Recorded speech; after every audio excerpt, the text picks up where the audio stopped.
Hello student, তোমরা যেটা class 12 অর্থাৎ দ্বাদশ শ্রেণীর 4th সেমিস্টারের ছাত্রছাত্রী আছো এবং তোমাদের শিক্ষাবিজ্ঞান সাবজেক্টটা আছে, তোমাদের জন্য আজকের ক্লাসটা খুবই গুরুত্বপূর্ণ। আজকের ক্লাসটা তোমরা যদি দেখে নাও 5 নম্বর অবশ্যই তোমরা পাবে, কারণ আজকের ক্লাসে তোমাদের গ্রুপ ডি ইউনিট 1 এখান থেকে জানো তোমাদের 5 নম্বরের প্রশ্ন পরীক্ষায় একটা লিখতে হবে। এবং আজকের ক্লাসে আমি তোমাদের 3টে গুরুত্বপূর্ণ প্রশ্ন উত্তর নিয়ে আলোচনা করব এবং এই 3টি প্রশ্ন উত্তরের মধ্যে থেকে একটা প্রশ্ন পরীক্ষায় তোমরা নিশ্চিত কমন পাবে। আমি গতকালকে সাজেশন দিয়েছিলাম, সেই সাজেশনের টপ মোস্ট ইম্পর্টেন্ট 3টি প্রশ্নের উত্তর দেখে নাও। প্রথম প্রশ্ন, শিক্ষা প্রযুক্তিবিদ্যা কাকে বলে? এর সঙ্গেই আছে শিক্ষা প্রযুক্তিবিদ্যার পরিধি বা কার্যাবলী আলোচনা করো। পরিধি এলেও এটা লিখতে হবে, কার্যাবলী এলেও এটা লিখতে হবে, ঠিক আছে? দেখো, শিক্ষা প্রযুক্তিবিদ্যার সংজ্ঞা আর একদম সহজভাবে তোমাদের জন্য লেখা হয়েছে এবং কোয়ালিটি মেনটেন করে। দেখো, শিক্ষা এবং প্রযুক্তি এই দুইয়ের সমন্বয়ে গড়ে উঠেছে শিক্ষা প্রযুক্তিবিদ্যা বা এডুকেশনাল টেকনোলজি।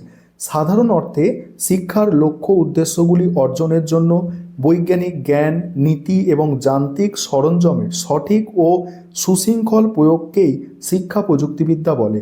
এটি কেবল শ্রেণীকক্ষে কম্পিউটার বা প্রজেক্টর ব্যবহার নয়, বরং মনোবিজ্ঞান ও বিজ্ঞানের নীতিগুলিকে কাজে লাগিয়ে সমগ্র শিক্ষণ, এই শিক্ষণ মানে হচ্ছে শেখা, আর এই শিক্ষণ মানে হচ্ছে শিক্ষা দেওয়া, শিক্ষণ প্রক্রিয়াকে অর্থাৎ টিচিং লার্নিং প্রসেস আরও উন্নত ও কার্যকারী।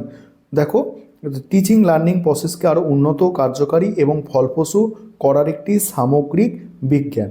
এবার লেইথ এর মতে শিক্ষা প্রযুক্তি হলো শিখন ও শিক্ষণ পরিস্থিতির আবশ্যিক উপাদানগুলির সুসংবদ্ধ প্রয়োগ ও বিচারকরণ।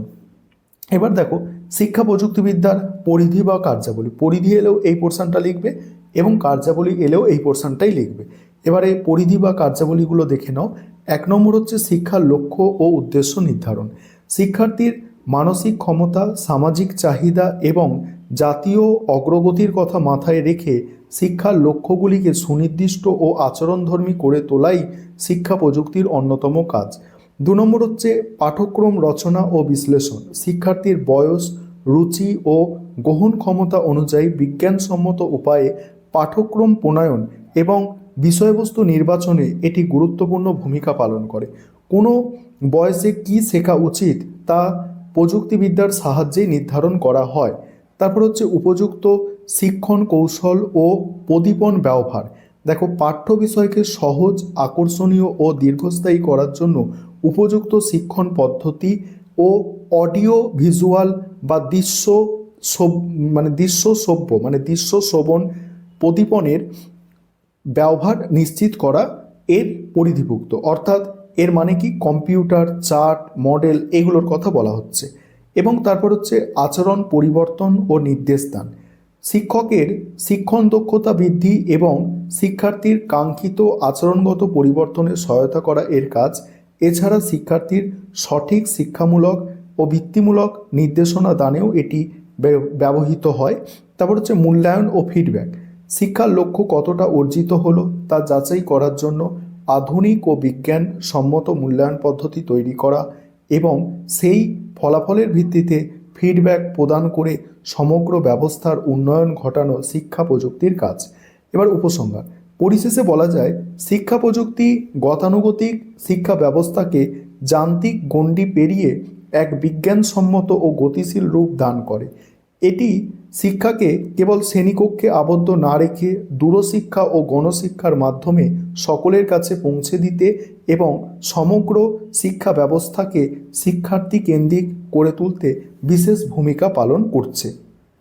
তারপরের প্রশ্ন, শিক্ষায় প্রযুক্তি এবং শিক্ষার প্রযুক্তি এবং শিক্ষায় প্রযুক্তি এর মধ্যে পার্থক্য। দেখো, শিক্ষার প্রযুক্তি আর হচ্ছে শিক্ষায় প্রযুক্তি মোস্ট ইম্পর্টেন্ট, এবং এই প্রশ্নটা 2 নম্বরেও তোমাদের দিতে পারে, সেক্ষেত্রে 2টো পয়েন্ট লিখে দিলেই হয়ে যাবে। প্রথমেই প্রকৃতি দেখো, বিষয় যেটা আছে, এটি মূলত কোমল প্রযুক্তি বা নমনীয় কৌশলের উপর ভিত্তি করে গড়ে ওঠে।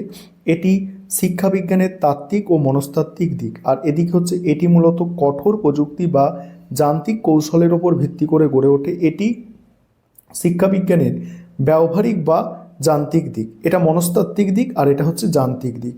সংজ্ঞা ও ধারণা। শিক্ষার লক্ষ্য, উদ্দেশ্য, পাঠ্যক্রম এবং শিক্ষণ প্রক্রিয়ার বিজ্ঞানসম্মত বিশ্লেষণ ও প্রয়োগই হলো শিক্ষার প্রযুক্তি। আর এদিকে হচ্ছে শিক্ষাক্ষেত্রে জ্ঞান, তারপরে জ্ঞান বিতরণের জন্য বিজ্ঞান ও প্রকৌশল বিদ্যার তৈরি বিভিন্ন যন্ত্রপাতি ও সরঞ্জামের ব্যবহারই হলো শিক্ষায় প্রযুক্তি। তারপর এর উৎস হলো আচরণগত বিজ্ঞান, বিশেষ করে মনোবিজ্ঞান ও সমাজবিজ্ঞান। আর এর উৎস হলো ভৌত বিজ্ঞান বা পদার্থবিদ্যা এবং প্রকৌশল বিদ্যা। তারপর হচ্ছে এর পরিধি অত্যন্ত ব্যাপক। দেখো কি বলা হচ্ছে, এর পরিধি অত্যন্ত ব্যাপক। এটি সমগ্র শিক্ষা ব্যবস্থার পরিকল্পনা, পরিচালনা ও মূল্যায়নের সঙ্গে যুক্ত। আর এর পরিধি অপেক্ষাকৃত সংকীর্ণ। এটি মূলত দৃশ্য সভ্য উপকরণ ব্যবহারের মধ্যে সীমাবদ্ধ। তারপর হচ্ছে গুরুত্ব, এটি কার্যকরী শিক্ষণ কৌশল, পদ্ধতি ও নীতি নির্ধারণে সাহায্য করে, শিক্ষার গুণগত মানোন্নয়ন এর কাজ। আর এটি পাঠ্য বিষয়কে শিক্ষার্থীদের কাছে সহজবোধ্য, আকর্ষণীয় ও দীর্ঘস্থায়ী করতে সাহায্য করে, শিক্ষার মাধ্যম হিসাবে এটি কাজ করে। এবার হচ্ছে 6 নম্বর পয়েন্ট, 5টা পয়েন্ট লিখলেও তোমাদের হবে এখানে।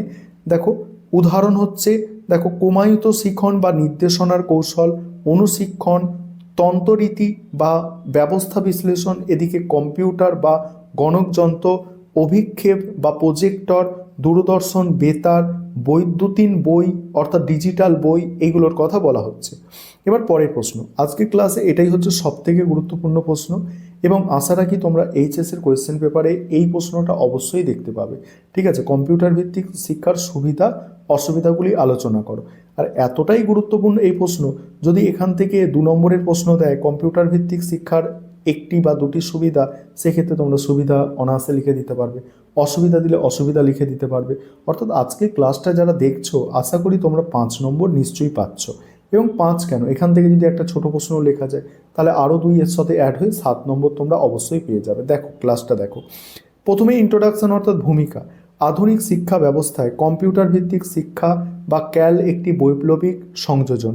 এটি কেবল এক শিক্ষণ পদ্ধতি, বলছে এটি এমন এক শিক্ষণ পদ্ধতি যেখানে কম্পিউটারকে মাধ্যম হিসাবে ব্যবহার করে শিক্ষার্থীদের সক্রিয় অংশগ্রহণের মাধ্যমে পাঠদান করা হয়।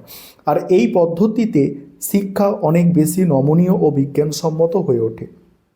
তারপরে সুবিধাগুলো দেখো এবারে। প্রথমত ব্যক্তিগত বৈষম্য ভিত্তিক শিক্ষণ।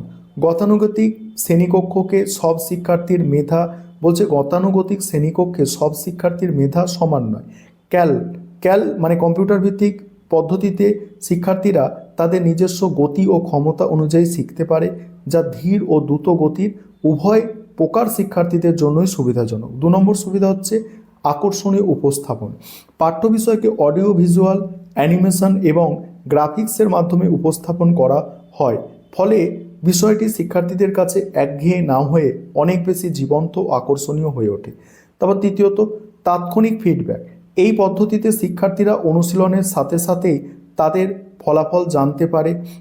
এতে ইমিডিয়েট ফিডব্যাক শিক্ষার্থীদের ভুল সংশোধন এবং আত্মবিশ্বাসের সাথে শিখতে সাহায্য করে। তারপর চতুর্থ তথ্য সংরক্ষণ ও নমনীয়তা। বিপুল পরিমাণে তথ্য সুশৃঙ্খলভাবে সংরক্ষিত করা যায় এবং শিক্ষার্থীরা তাদের সুবিধাজনক সময়ে এই তথ্য ব্যবহার করতে পারে। তারপর হচ্ছে অসুবিধা দেখো, অসুবিধার প্রথম হচ্ছে ব্যয়বহুল। কম্পিউটার, প্রয়োজনীয় সফটওয়্যার এবং আনুষঙ্গিক যন্ত্রপাতি কেনা ও রক্ষণাবেক্ষণ করা অত্যন্ত ব্যয়সাপেক্ষ। আমাদের দেশে অনেক সাধারণ বিদ্যালয়ের পক্ষে এই খরচ বহন করা সম্ভব হয় না। দ্বিতীয়ত কি, মানবিক সম্পর্কের অভাব। এই পদ্ধতিতে যন্ত্রের ব্যবহার প্রধান হওয়ায় শিক্ষক ও শিক্ষার্থীর মধ্যে প্রত্যক্ষ মানবিক ও আবেগপূর্ণ সম্পর্ক গড়ে উঠতে বাধা পায়, যা শিক্ষার মূল দর্শনের পরিপন্থী। তারপর হচ্ছে দেখো তৃতীয়ত যান্ত্রিক ত্রুটি। বিদ্যুৎ বিভ্রাট, ইন্টারনেট সমস্যা বা হার্ডওয়্যারের যান্ত্রিক গোলযোগের ফলে প্রায়শই পঠন পাঠন প্রক্রিয়া সম্পূর্ণরূপে ব্যাহত হতে পারে। তারপর চতুর্থ হচ্ছে সামাজিকরণে বাধা। শিক্ষার্থীরা দীর্ঘ সময় কম্পিউটারের সামনে একা কাটানোর ফলে তাদের সামাজিক বিকাশ, মেলামেশা এবং দলগত মানসিকতা গঠনের সুযোগ কমে যায়। নেক্সট হচ্ছে উপসংহার। কি বলা হচ্ছে দেখো, পরিশেষে বলা যায় কম্পিউটার ভিত্তিক শিক্ষার কিছু সীমাবদ্ধতা থাকলেও বর্তমানে তথ্য প্রযুক্তির যুগে এর গুরুত্ব অপরিসীম। তবে মনে রাখতে হবে কম্পিউটার কখনো শিক্ষকের বিকল্প হতে পারে না। শ্রেণীকক্ষে শিক্ষকের পরিপূরক হিসাবে প্রযুক্তির সঠিক ব্যবহার করলেই শিক্ষার গুণমান বৃদ্ধি পাবে। এই হচ্ছে তোমাদের তিনটি গুরুত্বপূর্ণ প্রশ্নের উত্তর। এই তিনটের মধ্যে একটা নিশ্চিত তোমরা কমন পাবে।